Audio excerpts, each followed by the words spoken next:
Milton, assunto de hoje. Me mandaram uma pergunta. Eu acho que vai ser um tema interessante, porque a gente tem visões diferentes, acho eu. Tá. Então, como é que você enxerga? Então, como é que você enxerga, sabendo que, assim, a maioria dos textos e tal, o yoga tem um objetivo. Então, que seja o samadhi. O objetivo do yoga é o samadhi. Tá? O estado expandido de consciência, para quem não sabe o que é o samadhi. Mas como é que você enxerga os benefícios ou os efeitos colaterais do yoga? Então, como é que você enxerga? Eu sei que, por exemplo, você é um professor que você até já falou aqui nas lives, que você, por exemplo, não gosta muito de dar aula para alunos mais iniciantes, porque normalmente são aqueles alunos que não estão buscando efetivamente chegar a esses estados expandidos de consciência. Uhum. Eu sou diferente. Eu gosto de dar aulas para as pessoas, mesmo que, sei lá, a pessoa só queira a coisa mais simplória do que a prática pode proporcionar. Mas eu queria saber de você, tipo, o que você pensa? Como é que você enxerga esses efeitos? E aí eu também vou colocar minha visão, mas tipo, o que você enxerga a respeito dos efeitos ou dos benefícios? O que você, Milton Marino, professor de yoga, como é que você enxerga esse processo? Existem várias ferramentas e vários profissionais. Tá. Imagina como, por exemplo, você não vai usar um neurocirurgião para operar uma hérnia, entendeu? Entendi. Não faz sentido? Faz o menor sentido. Também, normalmente, você não vai contratar o melhor cirurgião do mundo para fazer uma apendicite. Você pode, mas não faz sentido. O melhor vascular do mundo para operar uma apêndice ou para operar a mesma coisa. Tá? E também existem especializações. Eu sei que, por exemplo, existe um grupo de profissionais no yoga que trabalham com terapia. Ok, tá certo. Existe profissionais que gostam de trabalhar com o público iniciante. Dá prazer para ele, pegar uma pessoa, ver ela se desenvolver. Eu acho que vai muito da índole, da expectativa de cada profissional, da necessidade de se sentir, valorizado. Acho que valorizado não é nem a palavra. De se sentir satisfeito com aquilo que ele está fazendo. Uhum. Se esse profissional ele se sente satisfeito, feliz com aquilo que ele está fazendo, com o público que ele está atuando, se ele sente que o trabalho dele é um trabalho que o inspira,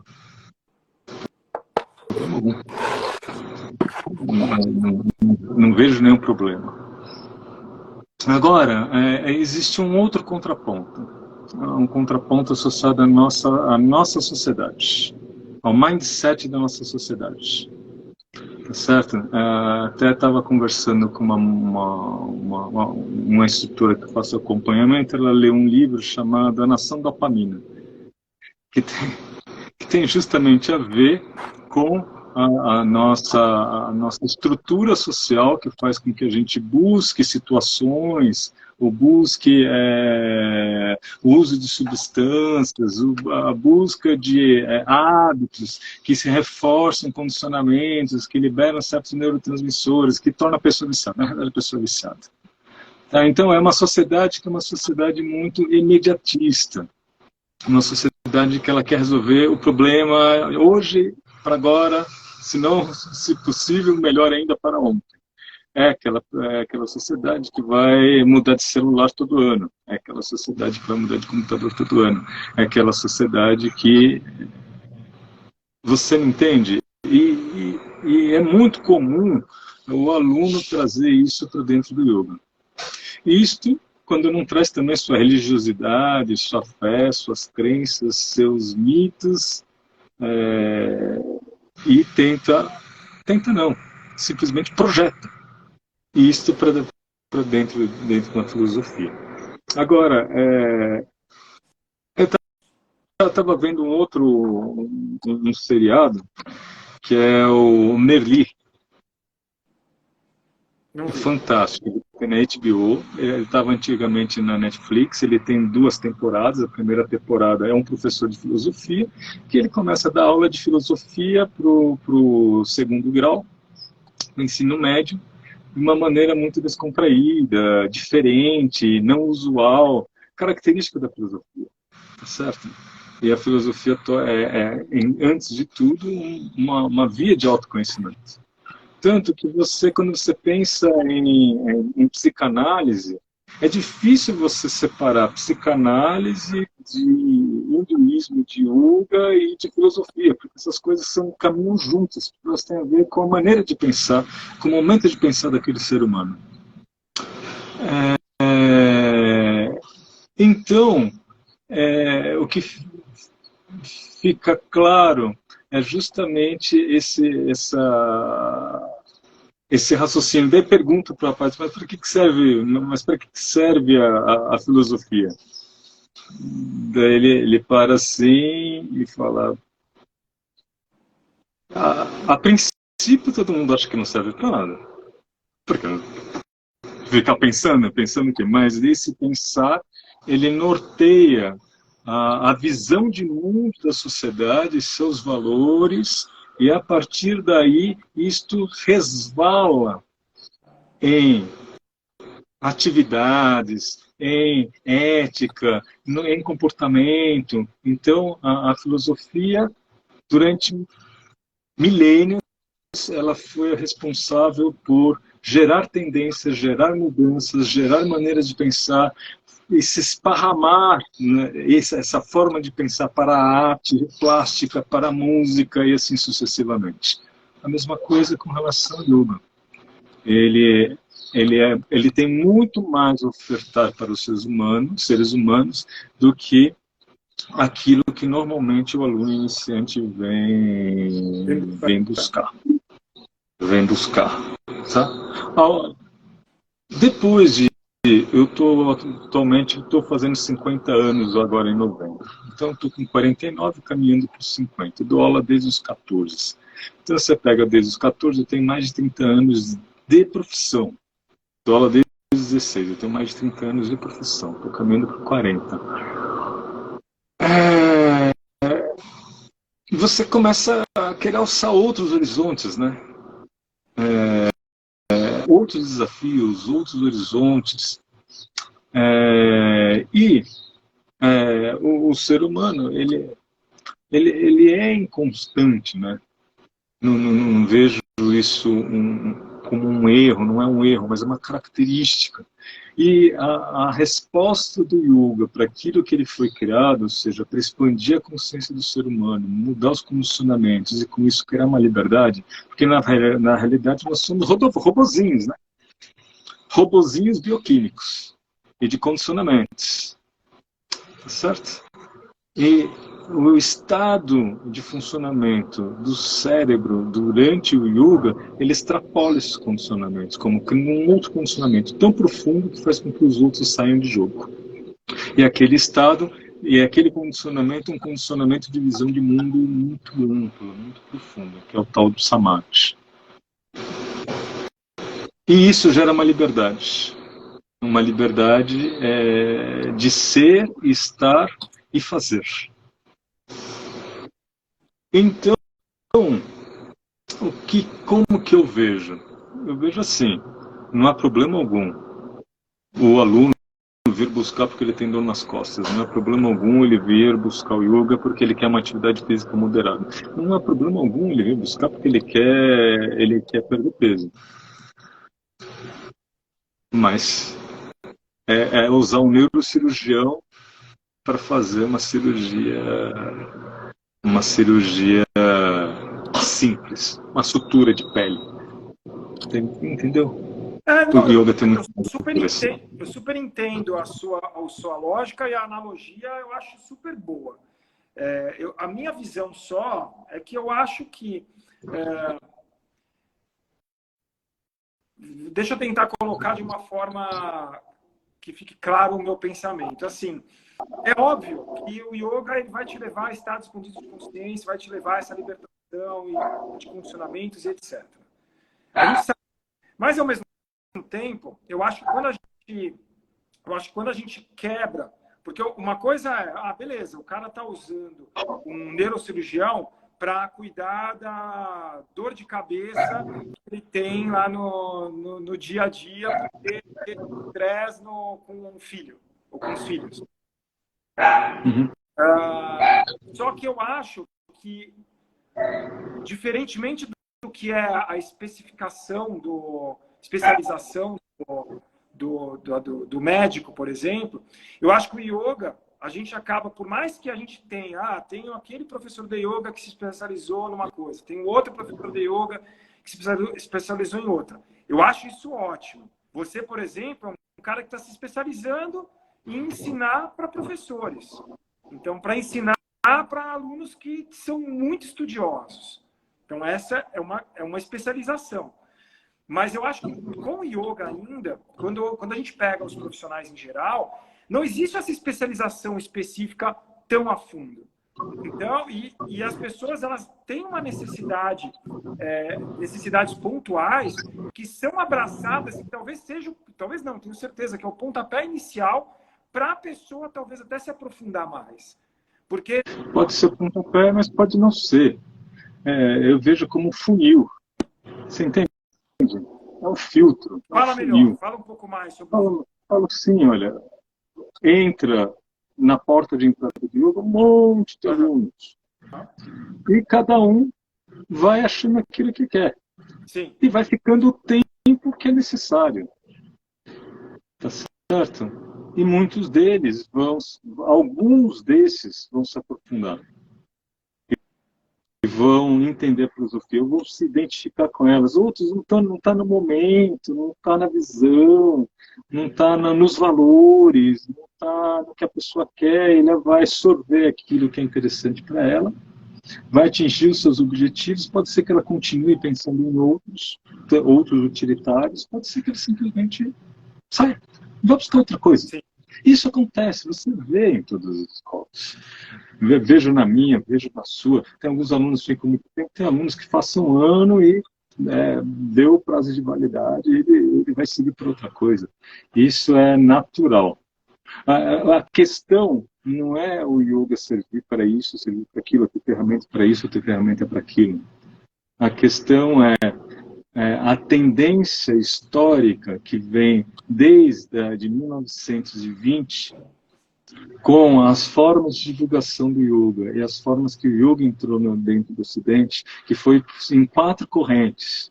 Primeira corrente é a primeira onda que vem no final do século XIX com Vivekananda, certo? Que é aquela corrente mística, espiritualista, sem asana, esotérica. Tá? Depois você tem uma outra corrente que é um pouco depois, começo do século XX, entre 1900 e 1930, que é a onda fisiculturista de workout, tá?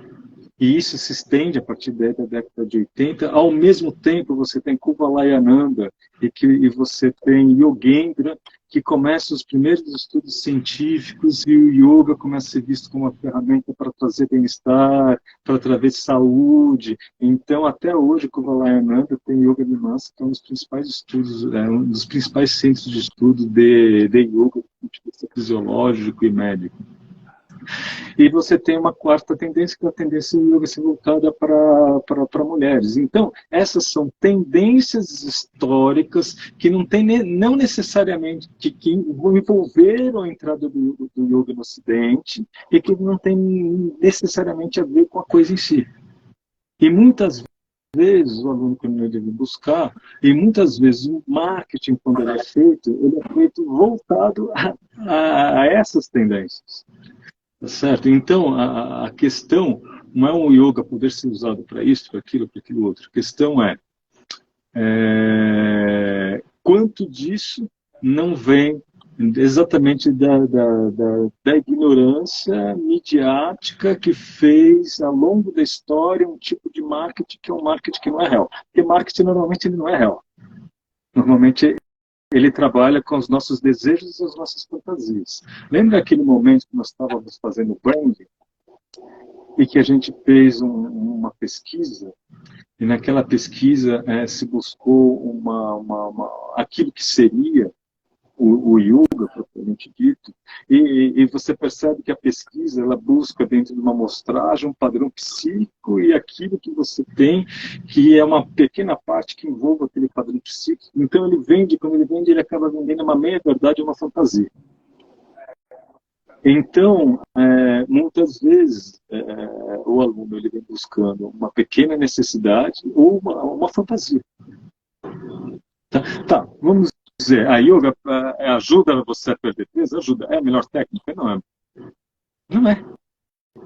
Pode ser. Esse não é, Milton, vamos pegar esse ponto, então, esse exemplo que você deu. Esse não é, será que não é tão incisivamente dessa forma? Por que eu estou te colocando isso? Assim, ó, não, a melhor forma de perder peso talvez seja você tendo uma regulamentação, uma regulagem nutricional, talvez seja fazer um esporte que tenha um aeróbio mais intenso. Não estou entrando nessa discussão, mas pensa o seguinte, uma pessoa que talvez ela queira perder peso, só que ela não tem a menor relação com, sei lá, um treinamento funcional, uma agitação do treinamento funcional. E talvez com o yoga, ela tem na cabeça dela, para ela funciona. Então, quando eu taxo, tipo, não é a melhor opção, talvez para um não seja, mas talvez para aquela seja. Entendeu? Sim, vai ter uma coisa a mais, entendeu? Então, por exemplo, se você pega aí um medidor simples, esse de relógio, Samsung, e você faz coloca em yoga, você coloca uma prática de asana, em 1 hora você vai perder aí algo em torno de 350 calorias. Em 1 hora pedalando eu perco 800. 1 hora de natação eu perco 900. Tá, mas se eu fizer só o Surya Namaskar por meia hora, eu perco 400. Se eu fizer 1 hora, eu perco 800. Tá, então, você consegue adequar a técnica. Mas, cara, para mim, você já fez meia hora de Surya Namaskar? Não, fiz sim, já fiz sim. É muito chato, cara. É muito chato, é muito chato. E é um negócio que você tem que ir desenvolvendo aos poucos. E com cuidado, porque ele pode dar tendinite de ombro, ele pode estrupiar as costas, ele pode dar tendinite de peitoral, ele pode dar tendinite de... Então, é um negócio que você começa devagarzinho, você vai subindo. Então, o que eu sinto é... Mas você pode usar? Pode. Pode. É um problema? É errado? Não, não é. Tá? Se você é instrutor, você se sente feliz e bem em trabalhar voltado para o aprimoramento do aluno, no sentido de um benefício ou outro, isso te faz feliz? Não tem problema algum. Você pode utilizar. Não, eu acho que esse é o ponto de convergência que a gente concorda. Eu acho que é isso. Então, assim... Agora, o que eu não quero, Milton, eu não quero para minha vida. Eu não quero só fazer isso na minha vida. Perfeito. Então, é de isso. Perfeito. De jeito nenhum. Sabe na realidade, então, a Ana colocou um negócio aqui, ó, Ani Yoga.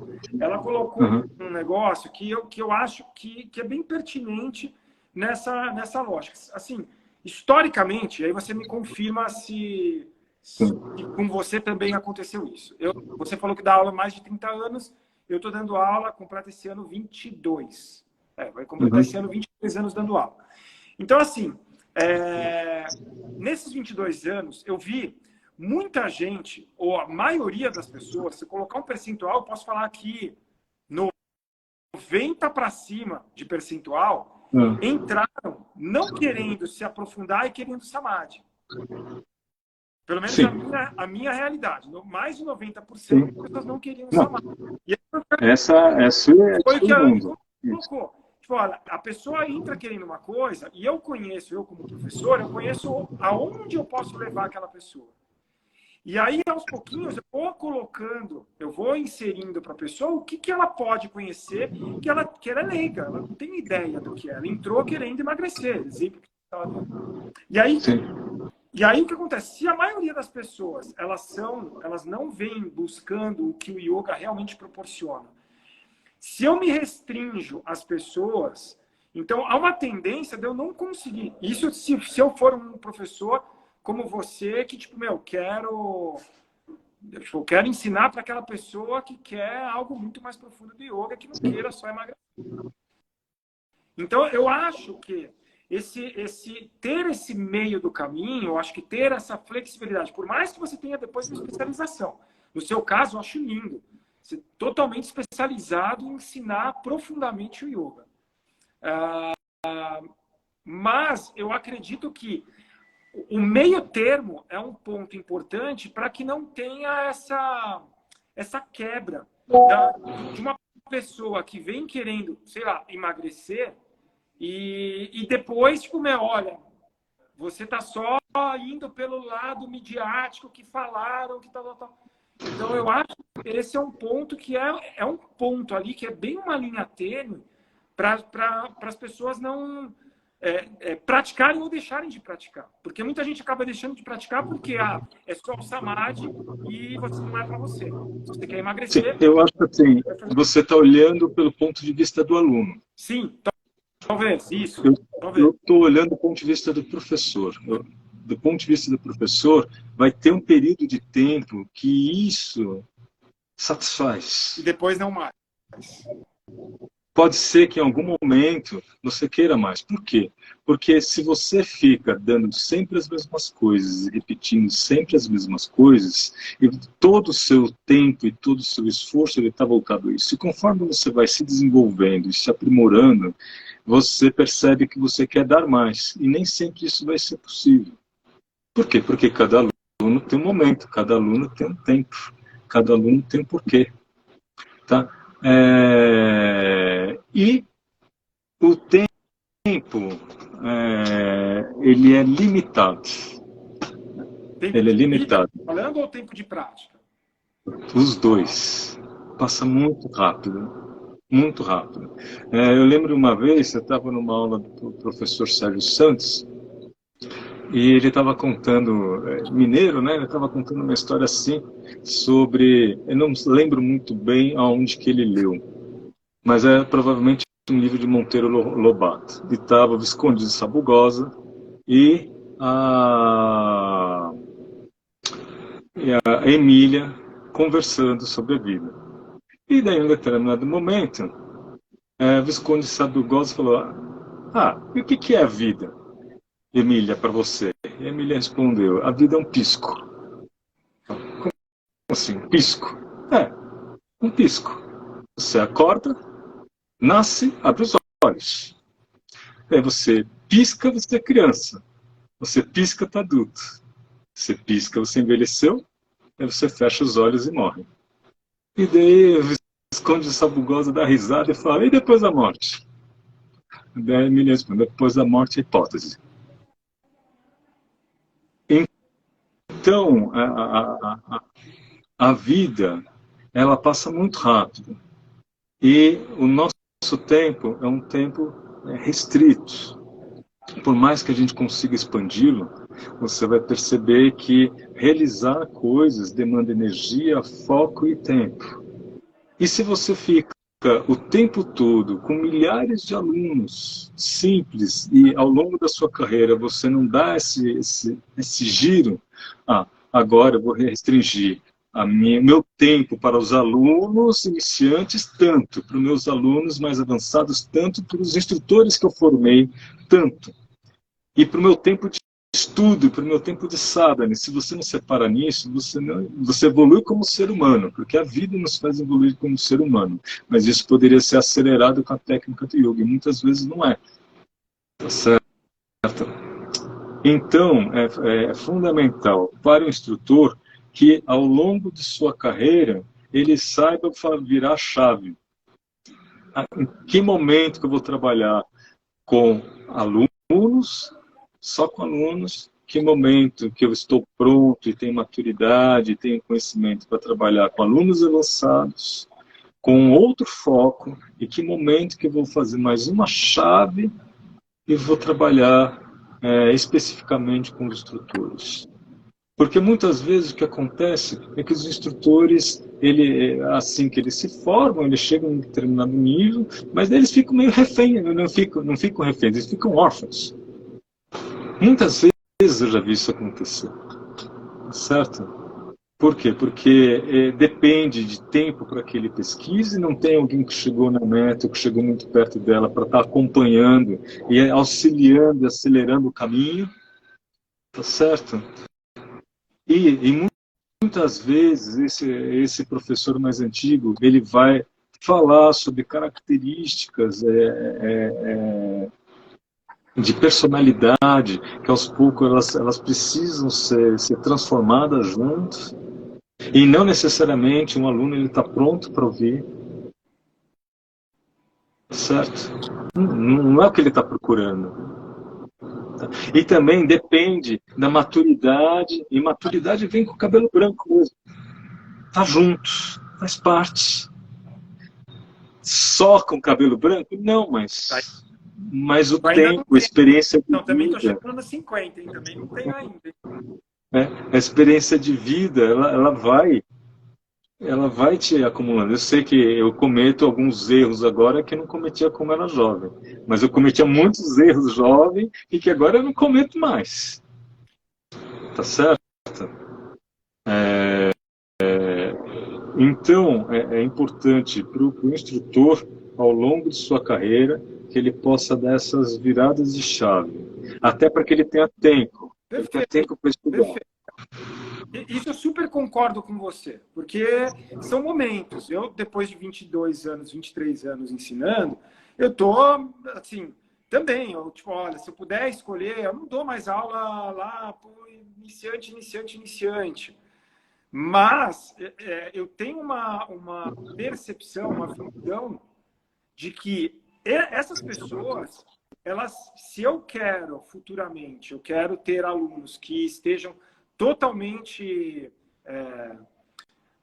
apaixonados pela filosofia ou querendo vivenciar a filosofia de uma forma muito mais profunda e o que ela tem para entregar, eu preciso ter uma receptividade para essas pessoas. Porque quando eu comecei, tipo, eu não comecei chegando, eu quero ser professor ou eu quero chegar ao Samadhi. Quando eu comecei, eu vim porque eu queria melhorar no jiu-jitsu. Ponto. Sim. Eu vim pela via esotérica. Então, eu vim pela via esotérica. Entende? Porque eu li um livro, daí eu li outro, daí eu conheci uma professora e tal, e fui, mas que dava aula justamente no instituto, que era vinculado à Rosa Cruz, então eu entrei por essa via. Tá?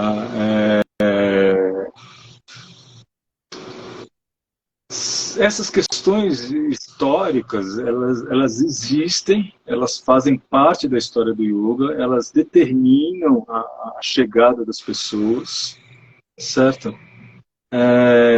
Mas acho que faz parte do processo, até o processo do ensino, né? O professor ilustrando, né? Tá, tem isso, mas tem isso aqui também, tem isso aqui também, tem isso aqui também. É que eu acho, Milton, quando você estava falando ali porque aí é sempre a mesma coisa. O que eu acho, né, é obviamente a minha percepção, eu sou o dono da razão, mas eu acho que tem as pessoas são muito diferentes entre si. E, tipo, eu sou um professor, sei lá, eu estava fazendo a conta o ano passado, eu tenho, tipo, de dar aulas, eu devo ter mais de 40, 50 mil horas de aula dadas. Porque eu dou 10 aulas por dia. Já há muitos anos. Então, assim, o que eu vejo é que as pessoas... É tão cíclico as necessidades das pessoas e o que elas querem. E nunca é uma leva, nunca é um bolo só de necessidade. Ó, todo mundo quer emagrecer. E você vai ter 10 alunos querendo emagrecer. Sim. Então, eu sinto que as coisas são tão diferentes entre si que eu estou sempre motivado a mostrar o yoga ele é tão amplo que ele vai pegar a coisa mais simplória, que talvez seja emagrecer, ou pelo menos de uma forma com mais consciência, fazer emagrecer, até chegar a estar muito saudável. Entendeu? Não sei se eu fui claro. Entendi. Eu não vejo problema nisso. Então, na realidade, a gente não está falando coisas diferentes. Não. Não estamos falando coisas diferentes. Na realidade, a minha intenção é orientar o professor para que ele saiba o momento da virada. Sabe por quê? Você dá 10 horas de aula por dia. Um dia tem 24 horas. Você precisa de pelo menos de 5 a 6 horas de sono. Eu sei que você faz atividade física todo dia. E você tem 2 filhas. Entre ter filhas, você tem que cuidar delas, dar comida, levar nos lugares, buscar nos lugares. Você entendeu? Super entendi. Aí eu tô Super entendeu, né? Super entendeu. Que você tem as notinhas para cada coisa. A minha nota para cada coisa. E daí, o que acontece? Quanto tempo começa a sobrar para a sua leitura individual? Porque o estudo, ele caminha junto com a prática. Tá? Quanto tempo começa a sobrar para o seu sadhana individual? 30 minutos, 20 minutos, meia hora? Você entendeu? Tá, você pode buscar conhecimento num curso, mas, assim, eu dou curso. Minha principal fonte de renda são os acompanhamentos, os cursos, e agora está começando os livros. Mas o curso, ele é uma orientação de estudo. Você aprende coisas, você escreve coisas. Aquilo se tornará um patrimônio seu se você fizer 2 coisas. Se você pegar a bibliografia que foi dada pelo professor, você começar a mastigar, e você passa a ensinar e a transferir isso para o seu aluno. Tá certo? E a partir disso, isso passa a ser incorporado em você. Então, faz parte do processo de desenvolvimento. Em algum momento você eu vou voltar a minha vida mais para cá, eu vou sobrar mais tempo para o meu sábado, eu vou deixar mais tempo para o meu estudo, porque senão o que acontece? Você quer escrever sobre alguma coisa. Eu sentava a escrever, daí você senta e começa a escrever, você vê que está faltando, né? Você começa a escrever, dá 10 páginas, acabou. E aí? O que mais que você tem para passar? Então, é um círculo virtuoso, né? O ensinar, o estudar e o praticar, um reforça o outro. E isso vai fazendo um desenvolvimento na área filosófica daquele instrutor. Não quero dizer na área financeira, nem na área acadêmica, mas faz o desenvolvimento filosófico. E há milênios, a teoria e a prática caminham juntas.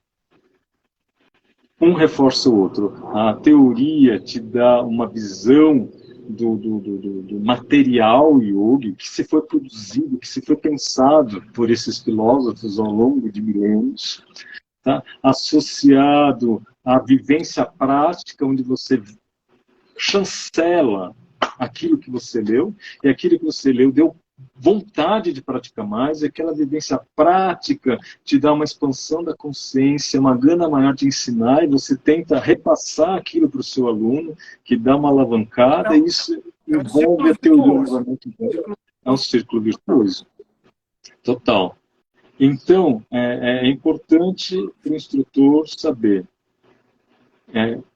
em que momento aquilo te satisfaz, aquilo que ele está ensinando satisfaz, aquele grupo satisfaz. Qual é o momento da virada? Qual é o momento que você vai ter que dar mais tempo? Qual é o seu propósito de vida? Tá certo? Se é só dar aula, se é transmitir para mais gente, de que forma? Se é criar um vídeo? Então, como que você vai atingir isso daí? Tá certo? Então, é importante, não necessariamente um planejamento, mas que ele ouça essa voz interior e sinta o que serve para ele. pode ser que sirva para ele é simplesmente dar aula para iniciante. É aquilo que realiza ele na vida. Ponto. É isso. Que seja. Eu acho que é muito ponto de vista, né, Milton? Eu acho que é o ponto de vista do professor, então a visão do professor e a visão do aluno. A pergunta, esse tema foi trazido por um aluno. Então, assim, o aluno é um aluno que já é um aluno antigo, que já tem outras procuras, outras vivências, outras vontades. Então, que não são as mesmas vontades que tinha há 12, 14 anos quando começou. Mas é uma visão de que muitas vezes as pessoas elas não dão valor para isso.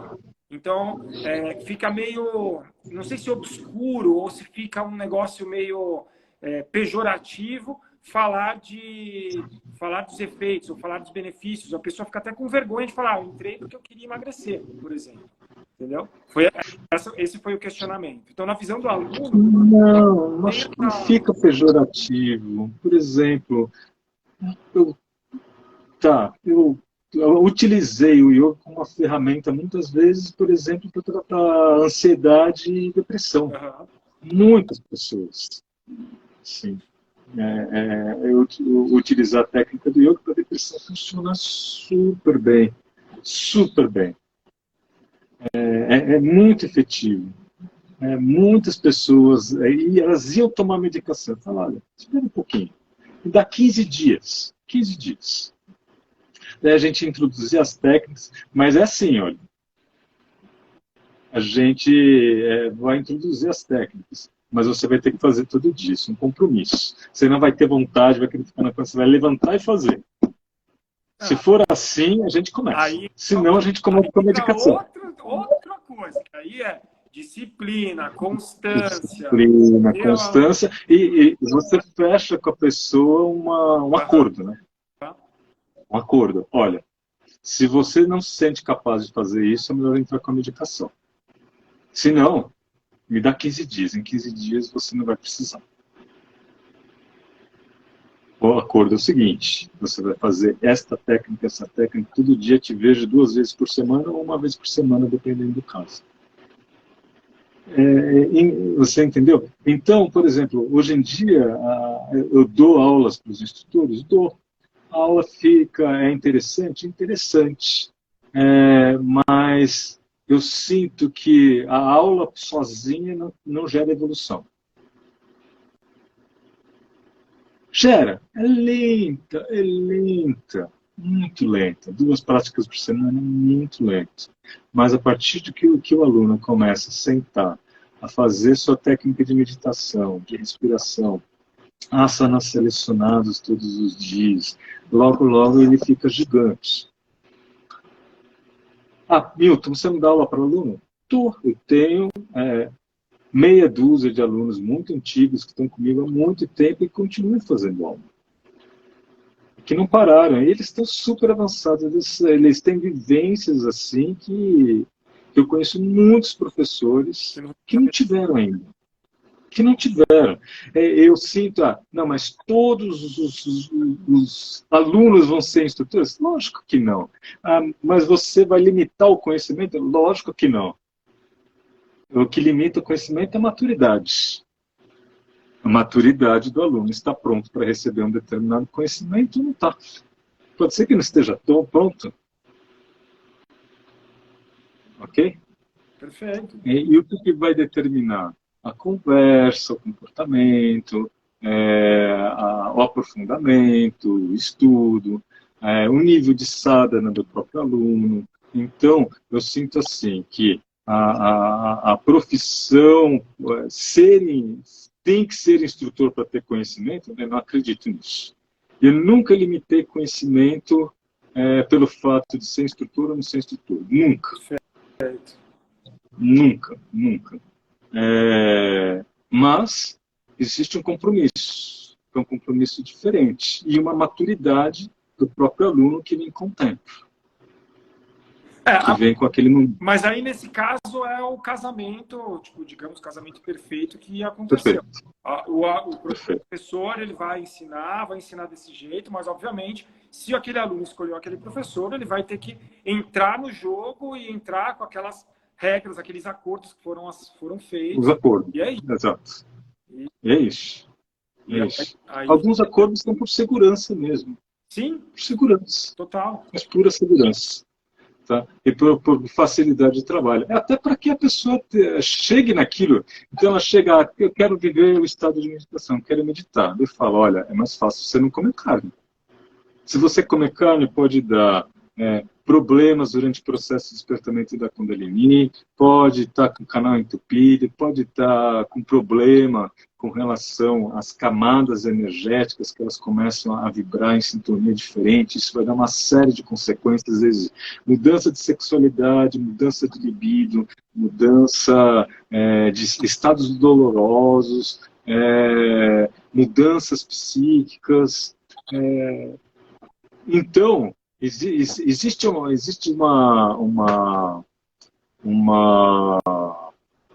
protocolo. Não, protocolo é algo muito, mas existe uma alimentação certa para a coisa certa.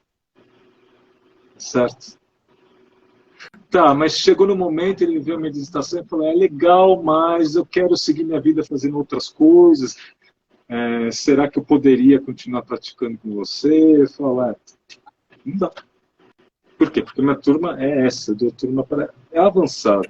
Se você quer voltar a comer carne, não tem problema nenhum. Tem as turmas normais para você pode fazer. E daí você orienta, olha, as técnicas que você aprendeu, se você faz e mistura com álcool, mistura com drogas, pode dar problema. Eu sugiro que você não faça isso. Ah, mas não pode? Não. Pode o que você quiser no mundo. Mas tudo que você opta a fazer tem uma consequência. Ah, mas digamos, uma pessoa é casada. Ah, mas eu não posso ter uma relação com extraconjugal? Pode. Mas dependendo do seu acordo, vai ter consequência.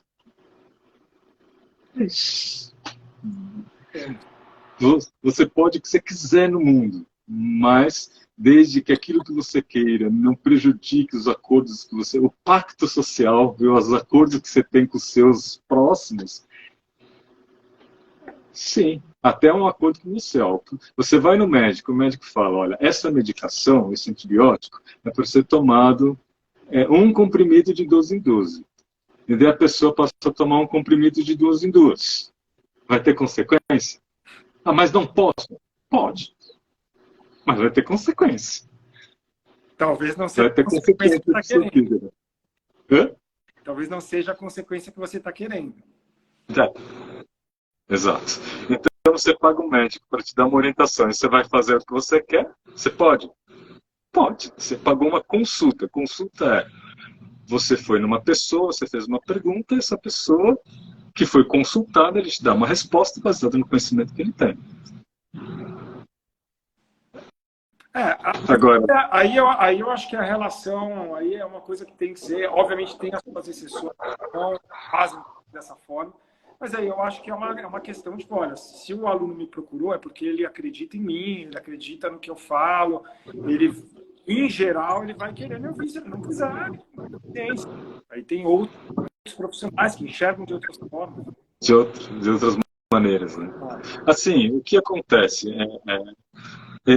pensar dessa forma faz com que você tenha mais segurança.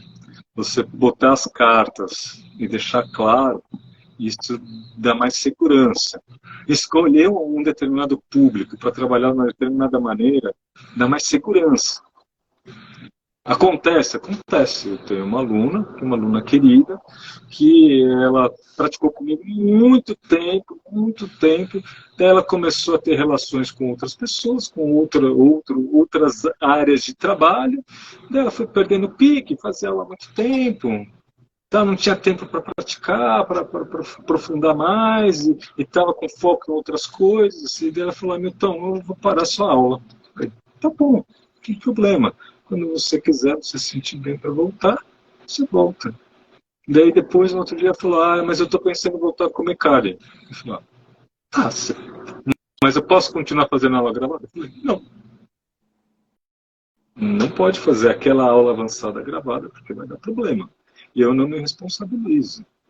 Aliás, eu me responsabilizo. Por isso, eu me sinto responsável por você. está na minha aula não seguindo a regra de segurança. Entendeu? Eu me sinto responsável. Na sua vida, você pode fazer o que você quiser, mas a minha orientação é: não faça.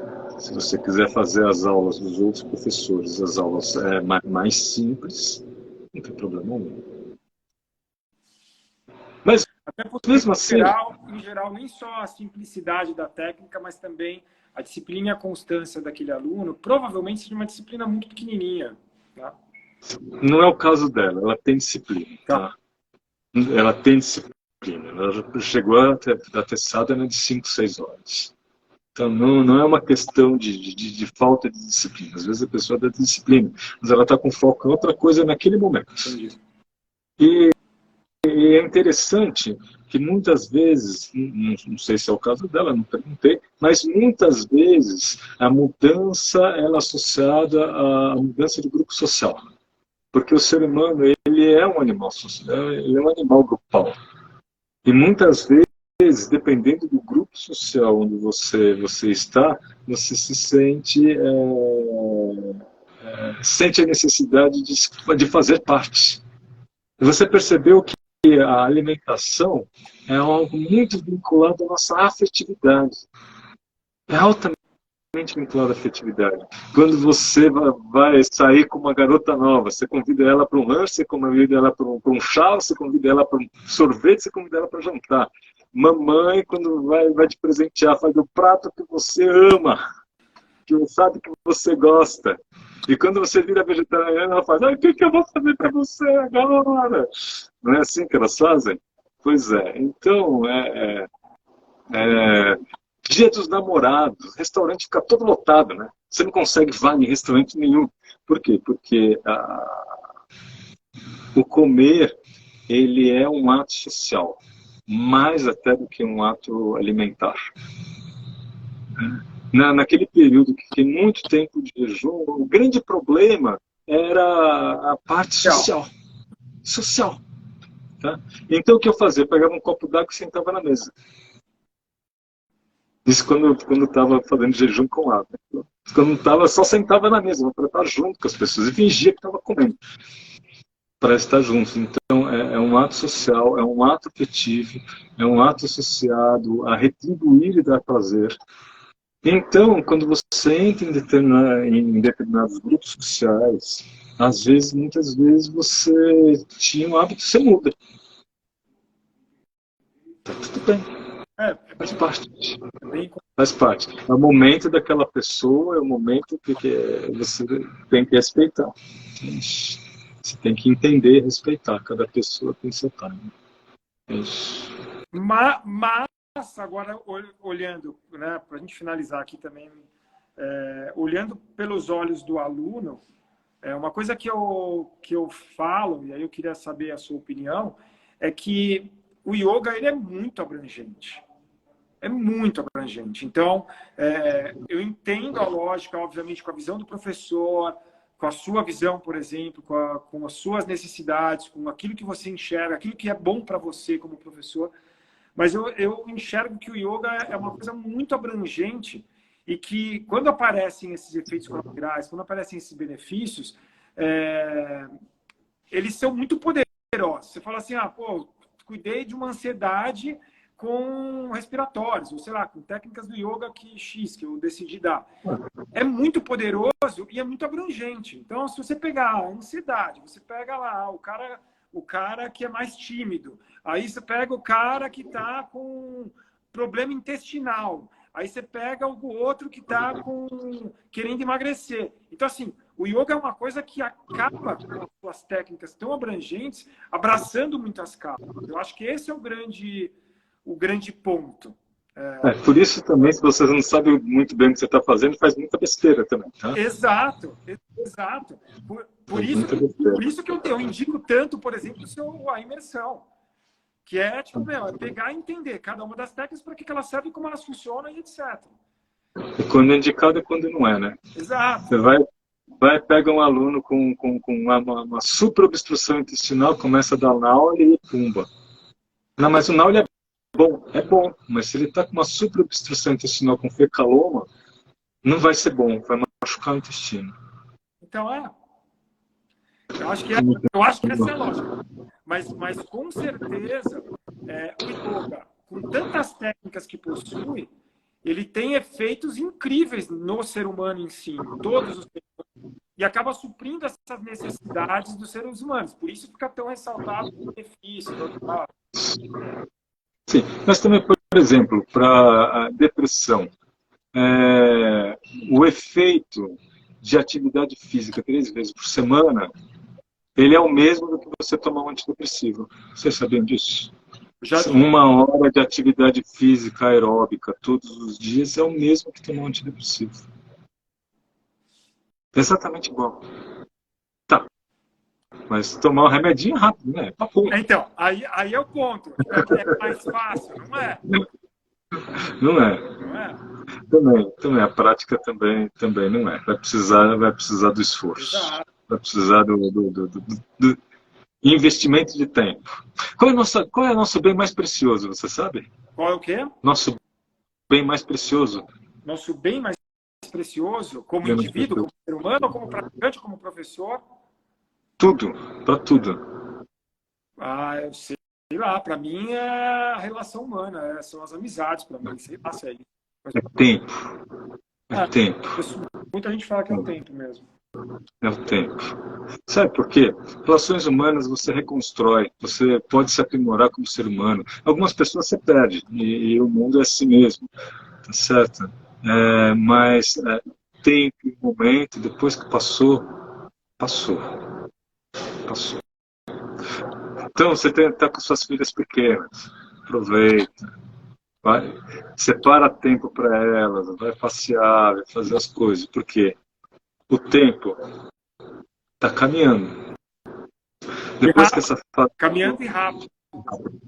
Depois que essa fase passou.